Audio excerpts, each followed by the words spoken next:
Many thanks indeed. I'm really delighted to be with you this morning. I have to say, though, it's a bit early for me. As a very late person, kicking off at 8:30 seems absolutely appalling. But so I'm delighted to see quite so many of you here. So I was sort of tasked to provide an introduction to circadian biology and then drill into the sorts of things that I work on, which is how the circadian and sleep systems are being regulated by light. So the first point I'd like to make is that the 24-hour body clocks, or these circadian clocks, meaning about a day, have captured the popular imagination. And for the researchers in sleep and circadian rhythms, that's been fantastic. It's always a glow when you open every sort of supplement at the weekend and you see something about clocks and sleep. Although I have to say sometimes it's not always helpful. And this is something from the Daily Mirror. And is anybody from the Daily Mirror here? Thank God for that. Because this was something I did a few years ago, and I worked quite hard with Beth. And I was perfectly comfortable with natural rhythms rule our bodies and dictate the best times for a range of activities. And here's our countdown. This is lovely. I was less comfortable with 10 a.m. have a bikini wax, or an injection, or a visit to the dentist. Basically anything with an ouch factor. Pain intensity is at its lowest between 8 and 10 a.m., says Professor Russell Foster. And it's not entirely clear why, but it's probably because pain receptors aren't as alert as they are later in the day. Well, I promise you I didn't say it quite like that. And I certainly didn't say 6:30 p.m. heralds the start of 2.5 hours of sex and booze. So if you're feeling a little frisky later on this afternoon and this evening, then you'll know why. What all this alludes to is some extraordinary, remarkable biology. To state the obvious, we sit on a planet that revolves once every 24 hours, and of course that creates huge complexity to our environment. We have, of course, the day-night cycle, which is defined almost by the changes in light, but of course there's huge changes in temperature and, of course, in food availability. And so the environment is profoundly different as we revolve on our axis. And as a result, because of this complex environment, the body has to respond to the varying demands of the light-dark cycle. And so if you look at 24-hour biology in humans, you can take essentially any aspect of physiology or behavior, and you see a whole range of parameters listed down here, and look at them in the middle of the day, in the middle of the night, and they would almost all of them be different. And what we see, and let's just drill into a couple of these changes in a bit more detail. Here we see core body temperature, and we see cortisol. And here's between 2 o'clock in the afternoon and 2 o'clock in the afternoon. And you see about a degree variation in core body temperature.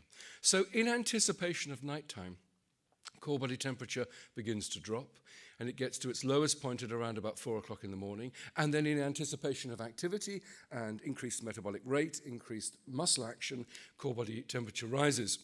And in fact, this change has quite a bit of impact upon muscular efficiency and indeed athletic performance. And in the same way, here's another variation, which is cortisol, the stress hormone, and you see critically this rise in anticipation of activity in the morning. And the point I really want to make is that these 24-hour circadian rhythms in physiology and behavior arise from within. The key point is that if you or I went to a deep, dark cave, constant light, constant temperature, we'd still see these 24-hour changes. They're endogenous. And what they do is anticipate changes, daily changes in the environment, and then adjust and fine-tune physiology to these varying demands of the night-dark rest activity cycle. Now, let's drill into the human circadian system in a bit more detail. And what we've done here is flip the brain on its back. Here's the eyes going into the brain, and these are the optic nerves. And about this point here, just where the optic nerves combine, there's the most extraordinary structure. Let's tear it away.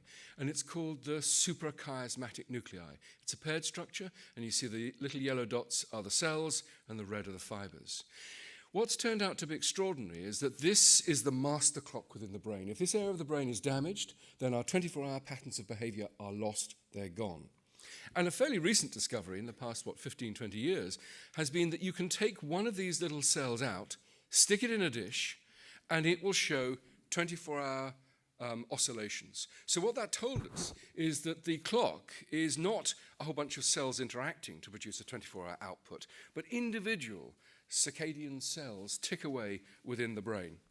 There are about 50,000 in the paired SCN of humans, and they interact to provide this master body clock, which then produces a coordinated signal that coordinates that rhythmic biology that we talked about right at the beginning. Now, what we thought originally was that this master clock here would send out a rhythm that would impose 24-hour rhythms on the physiology and biology of the individual. What's turned out to be, again, quite extraordinary is that every cell in the body has the capacity to generate its own 24-hour clock. So what you've got is this master clock sending out a signal, not forcing rhythmicity on the body, but coordinating the rhythmic activity of billions and billions of individual cellular oscillators, which are then organized throughout the organ systems of the body. So you have a circadian network.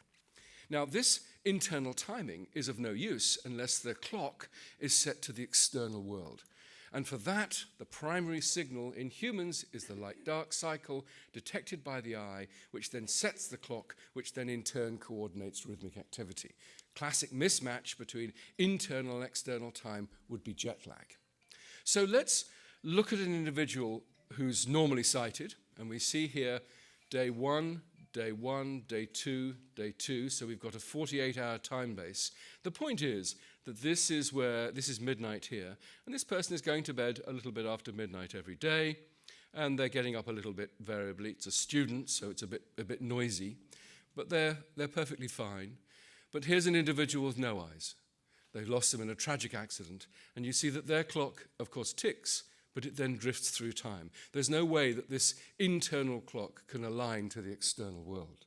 And the question we asked some time ago is, how does the eye actually achieve this? Of course, the understood function of the eye is it has an image detector, detecting an object against its background. But that's not the sort of information that the clock needs. The clock needs an overall impression of the amount of light at dawn and dusk. And in fact, the visual system would be very bad at doing that. The eye has to also provide a measure of environmental brightness. And so the question we asked is, how the hell does the eye do this? And to regulate these 24-hour rhythms, in not only 24-hour rhythms, but also our alertness. So here we have the eye, classic picture that you've seen from your GCSEs. If we drill in a little bit more detail and look at the retina, we see the classic rods and cones giving us our visual sense, the inner retina doing the first stage of visual processing before the information is then passed on to these ganglion cells, which then fire down their axons information, and that forms the optic nerve. And in mouse and human studies, we discovered, I think quite unexpectedly, that if you have lost, as a result of genetic defects, your entire rod cone system, you are visually blind, you have no sense of vision at all, you can still regulate your pattern of sleep and wake and your activity perfectly well.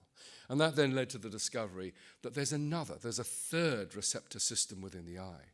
And it's based upon a small number of those ganglion cells. They're directly light sensitive, they're photosensitive retinal ganglion cells, which detect the light-dark cycle, fire the information into the brain, and lock the external world onto the internal time. Well, they're maximally sensitive to the blue part of the spectrum, and we may want to talk about the significance of that. So as you look at that screen, you are really stimulating your photosensitive retinal ganglion cells. And that's what they look like. They are absolutely beautiful. I mean, I think they're the most beautiful cell in the whole of the central nervous system. And they form this photosensitive net across the arc of the eye, grabbing light and sending this brightness information off into the brain. So what's the impact of eye disease on human circadian rhythms then? You can be visually blind, you've lost your rods and cones, but you can still regulate your clock. And so I've been working with my colleagues in the ophthalmology department in Oxford and other institutes around the world, looking at the impact of cataract disease, severe glaucoma, age-related macular degeneration, and all of these conditions on the ability of individuals to regulate their clock to the external world. And I won't show you the details, but I'll just summarize. And we've got two broad classes of patients. There's patients with visual cell loss, but they've still got their photosensitive retinal ganglion cells. So they've lost them. And what should really ideally be happening is that these individuals who have no vision but they've got their eyes should be assessed to see if these cells are still working. And if they are, then the fact that they can't detect that light, they should still be encouraged to expose their eyes to sufficient daytime light to regulate their sleep-wake timing. Still get out there to stimulate those cells and regulate the clock. Excuse me. And there's a tendency, because nobody actually knows about these cells, to say, well, you know, your eyes are no use to you, you're visually blind. Actually, it might be just simpler because you can't see, you can't really look after your eyes. They're going to be a source of infection. We'll pop them out, put a couple of those in. And then quite inadvertently, of course, these individuals have lost their sense of space, but then inadvertently they've been deprived of their sense of time as well. A second group of patients, of course, are those who've got their rods and cones, but as a result of severe trauma to the eye or glaucoma, they've lost the inner retina. So the rods and cones are there, but they can't talk to the brain, and of course they've lost those photosensitive retinal ganglion cells. But again, all is not lost in those individuals. They can be provided with, as it were, a pharmacological replacement for light. The only thing we have at the moment is melatonin, which is pretty ineffective. But what we've got, and we're working on this in Oxford, are some exciting new drugs that we are beginning, well, at least in mice, provide a pharmacological replacement for light, and we hope to go to human trials in the next 12 to 18 months. The key point I'm trying to make is that clinical ophthalmology must appreciate that the eye not only provides us with our sense of space, but also our sense of time. And this is effectively an unrecognized role of the eye. Thank you very much, and apologize again for making your... you were cleaner afterwards, I think. Okay, I'm going to talk about the Human Sleep Project, which is sort of coming together slowly over the years, because I think that what we need is sort of a new look at sleep, and I hope I will convince you of that. So we started the Human Sleep Project with a huge questionnaire study that has now accumulated more than 250,000 people, and this database allowed us to show that average sleep timing within a time zone moves by 4 minutes later from east to west, just like the sun. So it showed that we are hamsters and not only people who live according to the social clock. We showed something that everybody knew, namely that being late or early is age dependent, and if you're a teenager or an adolescent, you are extremely late, but I think we were the first to show it in a very systematic way, that you are getting later and later and later from childhood on until you reach, as a woman, the age of 19, and as a male, the age of close to 22. And from then on, you turn around and become earlier again until you are, except for Russell, who never becomes earlier. If you are older, maybe you still have a chance, because I find that I'm waking up much earlier now than I used to, because I've been a late type 2. So there's... I'm much older than you are, yes. So this has been nailed down, the question of why adolescence, and I'll come back to that later. The next thing is that we've discovered sort of something that we then called social jet lag. That is what happens when you have to live in a different time zone than your body clock. And one of my students once said she had the feeling that her body clock was sleeping with somebody else. So that's the feeling we all have. We developed the concept of social jet lag. We found, via this database, we found a gene that is involved in sleep duration in humans, and we validated in Drosophila. And then we actually took all this and put it into action in real life, and I will show you a couple of examples for that too. But that was stage 1. It was pure questionnaire. Stage 2 will be launched in August, hopefully, and it will allow you to create a user interface. No, what is it called? When you go to a website, you create something that you can go back to, is called an account. That you see, it was too monetary. So you do an account, and then you can even tweet three numbers, 23, 6, and 6. That which means I fell asleep at 11, I woke up at 6, and I consider my quality of my sleep as 6, between 0, very, very bad, and 10, quite good. And then you can go and look at, does this also have, no, that's this one.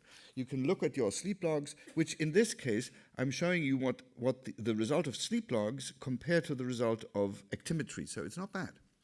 And then you can see yourself progressing over the weeks and months, even years, with your sleep, and see how orderly or not orderly you sleep. So this will be hopefully launched in August. Something that is still in the sort of in development is the upload of activity, and I'll show you a couple of pictures here where I try to make the point that we need a different approach to sleep research, because what we've done so far is we've done what boys do. We've been very fascinated in how the car wash works, but we haven't put the car into context, because of course, why did we wash the car? And the question is, why do we sleep?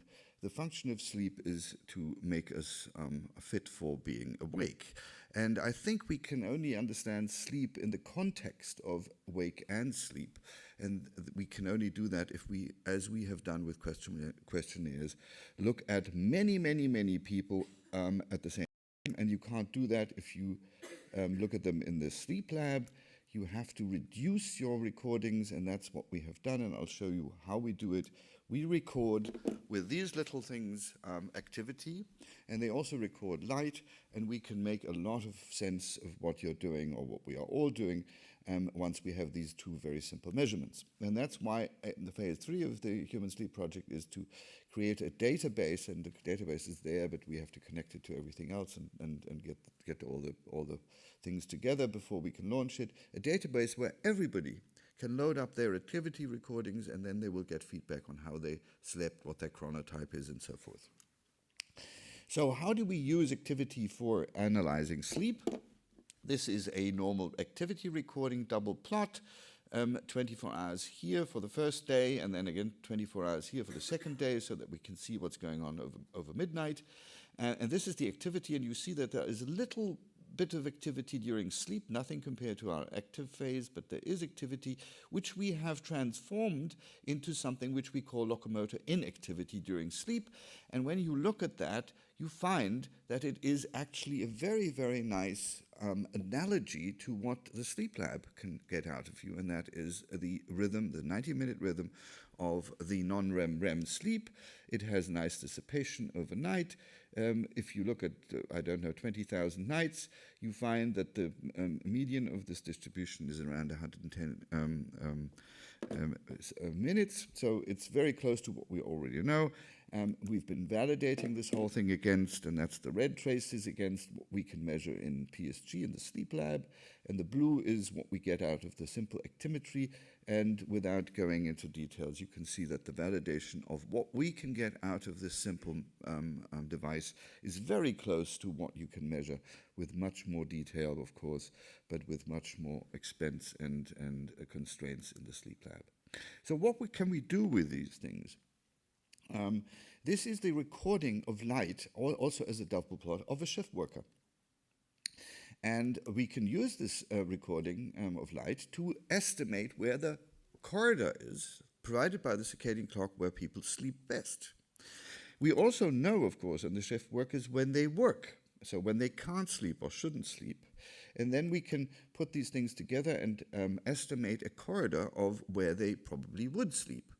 And all this is coming out of the light. And then we have the activity of these people, and we can use the activity to actually calculate the actual sleep, and then you find that the predictions and the actual sleep are very, very good. And we can use this, for example, in reorganizing shift work.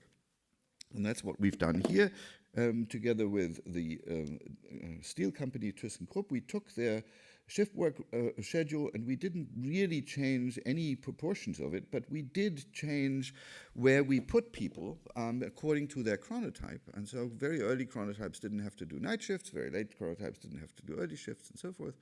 And we sort of individualized the shifts. with the result that we had gained these people, we allowed them to sleep 1 hour longer during the work days, and, which I think is even more important, 1 hour less during their free days. So they didn't have to catch up so much. They had 1 hour more of their free days. So this is one of the projects where we're going really into the field. This is another project very close to my heart. It's many, many high school kids, age 16 to 19, who have to go to school at 8 o'clock. And every school day starting at 8 o'clock is in yellow here. This is every one of these lines is a student, and you have weekends here, and that was the state where they still had to go to school at 8 o'clock. This was carnival,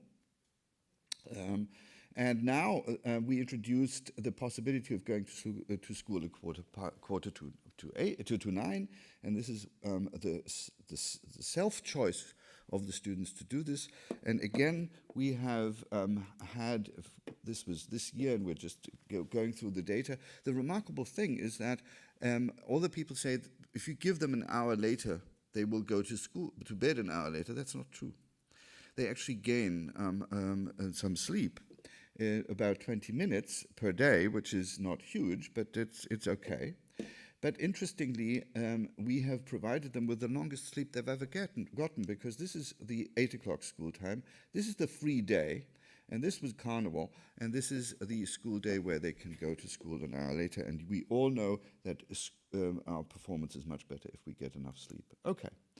So thanks very much, Sarah. So it's a great session, and Russell and Till have laid the groundwork for me, so that's very good. But I will repeat some of the points that they made briefly, because they're relevant for what I'm going to say as well. So, as Russell mentioned at the beginning, we live in this 24-hour environment, and practically everything that happens in our bodies, although we don't know it and we actually take it for granted pretty much all of the time, occurs on a 24-hour basis automatically and preemptively, so that we can anticipate what's going to happen before it actually does. And that's why we have clocks in our bodies, so that we can actually keep track of time and preempt things before they happen. And Russell gave an example of a hormone called cortisol, which rises before you actually wake up. And what I don't think he mentioned was that cortisol is a stress hormone. It's one of the major stress hormones in our body, and it rises getting you ready for, at least for me, the most stressful part of the day, which is waking up. And not only does cortisol rise, but things like your blood pressure rises as well, to make sure that you're pumping blood around your body, ready for waking up and standing up and walking around the world. And then at night time, reciprocal things happen. You get ready for bed by lowering your body temperature, secreting different hormones like melatonin, which then help you to get to sleep. Now, all of this needs to happen in coordination, and that system is controlled by the central clock in the brain called the suprachiasmatic nucleus. But as Russell mentioned, we also have clocks throughout our entire body. And we didn't know this until about 20 years ago. We actually thought previously that the suprachiasmatic nucleus, those brain clocks, were the only clock in our body, and they effectively drove the rest of our physiology.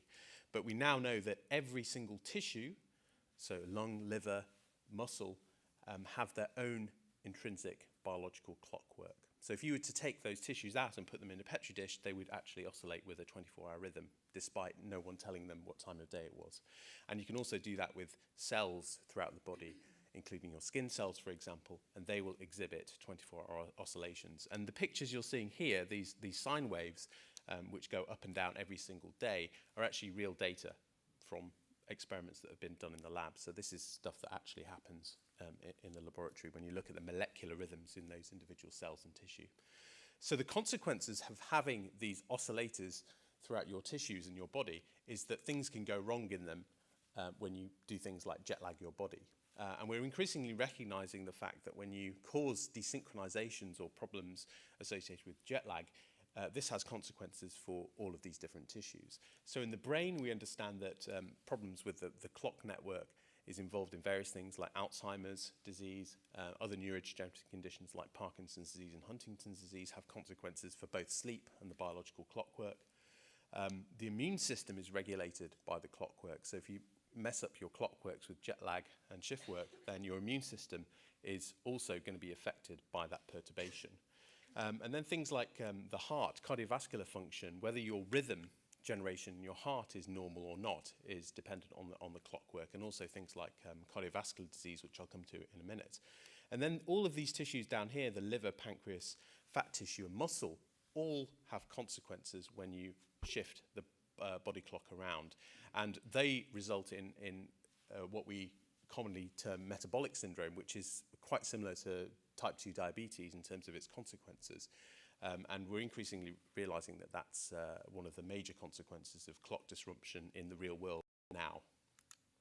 And metabolism really has a close link to the clockwork. Again, we didn't really appreciate this until about 8 to 10 years ago.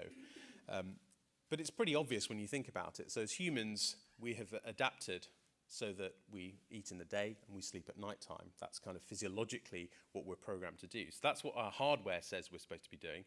But as Till mentioned, we're not doing that anymore. We're exposed to constant dim levels of light. We don't have this transition between day and night. We sit in dim offices all day long. So we're not getting the exposure that we once did in our real environment, at least what we think we did in our real environment.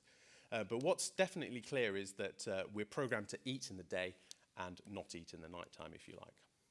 So what happens if you play around with those conditions? So in effect, if you destroy that natural resonance between the inside world and the outside world. So to understand that, you have to think about the different players in this system. And there are bits of the brain and also bits of the peripheral tissue, such as the ones that I've just mentioned, fat, liver, etc., that need to be coordinated to make sure that your metabolic programming is effectively as good as it can be. So in normal circumstances, what we term circadian synchrony, all of this works together in perfect harmony with the outside world. So you wake and sleep as you should, you eat and fast exactly as you should, and therefore your storage and utilization of energy is perfectly matched to what it should be, ideally, if you're eating the right kind of diet, that is. Now, if you disrupt things with shift work, jet lag, etc., then you create a system that's asynchronous, effectively. So you disrupt the links between the different layers, and that we now know leads to metabolic consequences. So, for example, if you kind of simulate jet lag or shift work in the laboratory, you can, for the 2 days that you're kind of adjusting, so say you fly to America, the 2 days that you're adjusting, in the first 2 days that you're adjusting, you will almost be diabetic in terms of how you handle glucose that comes into your body, and then you return back to normal. So you can imagine that if you do that all of the time, in jet lag or shift work, if you're constantly traveling, then you will accumulate high glucose levels continuously, almost like you're being partially exposed to diabetes throughout your entire lifetime. So it has consequences that are small but can mount up over time. So this is a good illustration of that concept, this resonance concept. So in this experiment, the researchers did something very straightforward. They took some aged and weight-matched women who wanted to lose weight, and they fed them a reduced calorie diet. So a woman's normal intake of calories is about 2,100 calories per day. Here they're on 1,400, so they're deliberately trying to lose weight on a restricted diet. And they separated the women into two groups, either a breakfast-fed group or a dinner-fed group. And really the only difference between the groups was, obviously they had the same number of calories, was that the majority of calories, about 50% in one group, the breakfast-fed group, was at breakfast, and then the lunch was the same in both groups, and then the dinner was smaller in the breakfast-fed group. And then reciprocally in the dinner-fed group, you had a big dinner and a small breakfast. So effectively they had the same number of calories, the same type of foods, in fact, because it was controlled for that, but it was just distributed differently throughout the day. Now, what happens when you follow them over a 3-month period of time?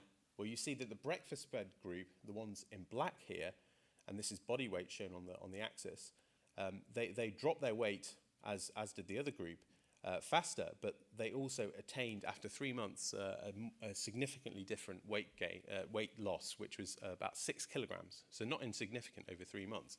Even at the 1-month stage, there were 3 kilograms less than the other group. So just by eating the same number of calories, but doing it in a kind of way that matches your known physiology, you can actually lose weight. So if you don't take away anything from my talk apart from this, make sure you have a big breakfast rather than a big dinner. Now, that's physiology and how we can match our physiology with the outside world.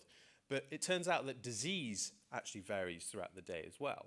Now, this comes in handy when you're trying to predict a condition someone presents to you with in hospital, for example.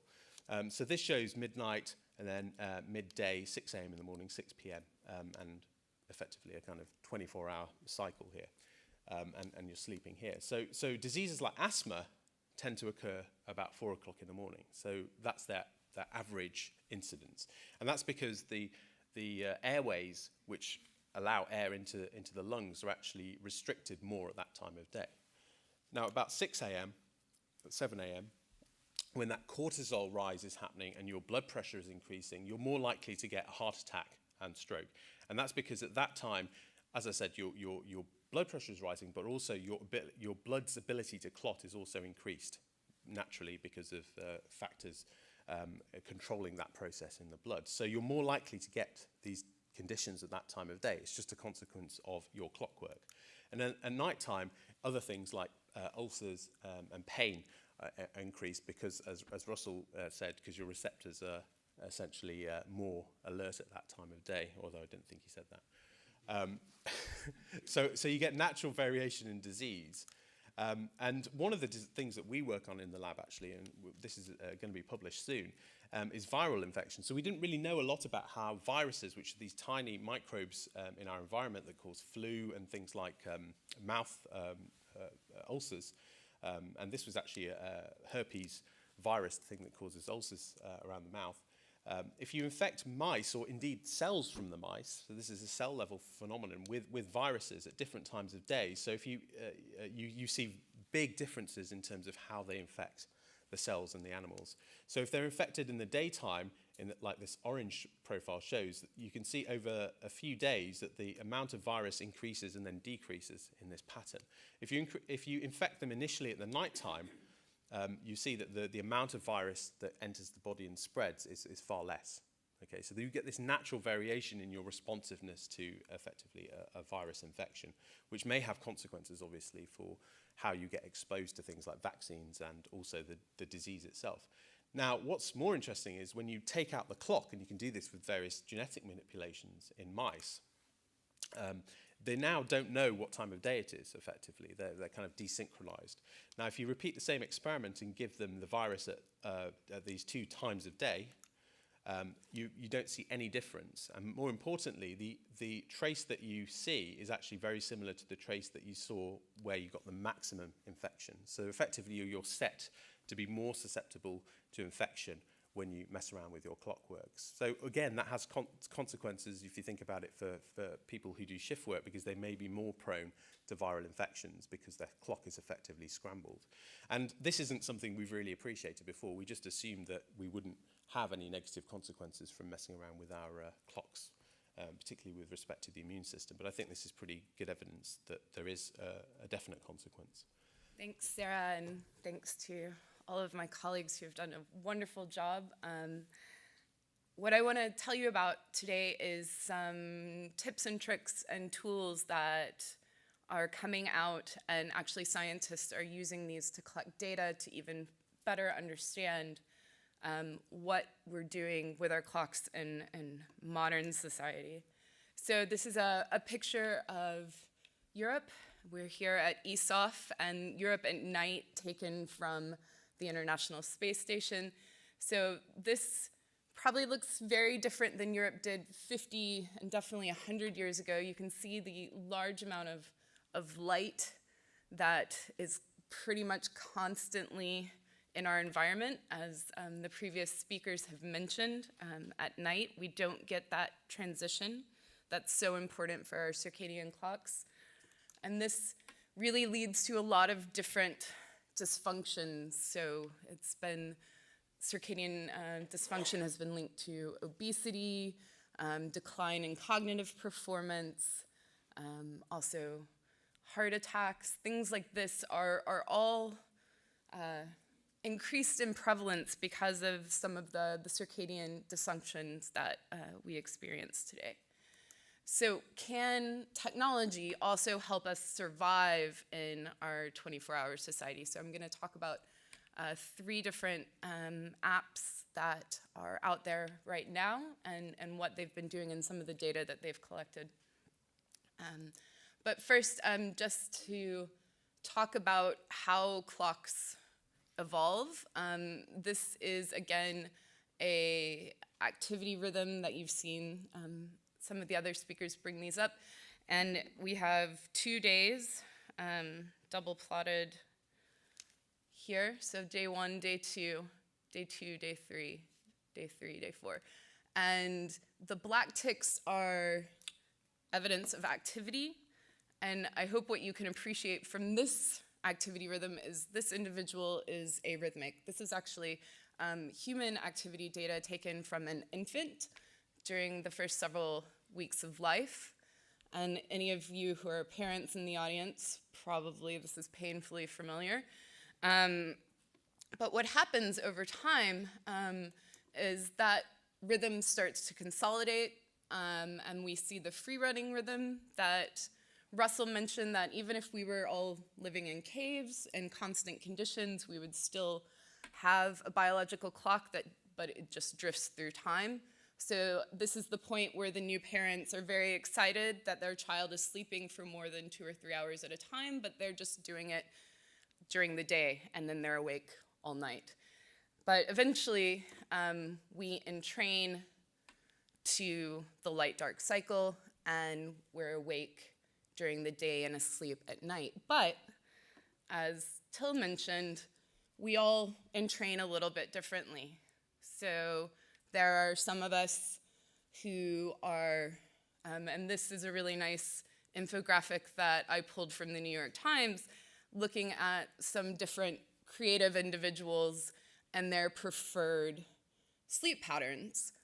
So you have someone like Beethoven, who's maybe a little bit on the early side, who like to go to bed at 10 p.m. and get up at 6. And then you have people like, I think Fitzgerald is on there somewhere. I can't see him. But anyway, what you can appreciate from this is that we all entrain differently, and we have a different preferred way that our circadian clock interacts with the light-dark cycle. And this actually is not just anecdotal. There's evidence of genetic mutations across the population that actually lead to these 2 extremes. So we have extreme morning larks, and this is called familial advanced sleep phase syndrome. And these are people that are really happy to get up very early in the morning before dawn, and then they're active during the day, but then they also like to go to bed quite early in the evening. So these are the extreme larks. And then on the other end of the spectrum, you have the extreme owls, and these are individuals with delayed sleep phase syndrome, and they like to be up for most of the night, and then they are sleeping very, very late into the morning, and then up for only a little bit during the day. So you can imagine if you're having to work in a 9-to-5 society as someone with delayed sleep phase syndrome, that this could lead to a lot of problems. So, as I said, modern society complicates things. We have light at night, work schedules, the travel that we're now able to do around the planet, and just 24-hour access to information. You never really have to go to sleep if you don't want. There's always something to do. So what are some things that have emerged in technology to help us deal with these complications? So this is probably many of us in bed. I know that this is me in the hotel the last few nights here in Manchester, looking at my phone before I go to sleep. So Russell mentioned that we are getting, even though this is very dim light, we are getting light when we're looking at our smartphones and tablets late at night. And this light is actually predominantly blue light, and there has been a recent study that actually looked at people who were using light-emitting e-readers for 4 hours before bed. And they compared this to individuals who had 4 hours access to just a regular paper book. And there was a lot of kind of sensational press around the story, and I think the design of the study was maybe not ideal, but what they did observe was that if you have access to an e-reader for 4 hours before you go to bed, you see in these individuals delayed sleep onset. They produce less melatonin, which is the sleep-promoting hormone. You see less REM sleep in these individuals, and they have reduced alertness the following morning. So why? Why is this happening? Russell mentioned those intrinsically photosensitive ganglion cells. They use a photopigment called melanopsin, and that's stained for here in this mouse retina. And you can see, again, these photosensitive cells are scattered all throughout the retina, and then they all converge back into where the optic nerve will be going out from the back of the eye. And the preferred wavelength for these intrinsically photosensitive retinal ganglion cells is actually even shifted more to the blue than our rods, which we use for scotopic vision, and then our cones, which we use for photopic vision. So these are very blue light sensitive cells in our retina.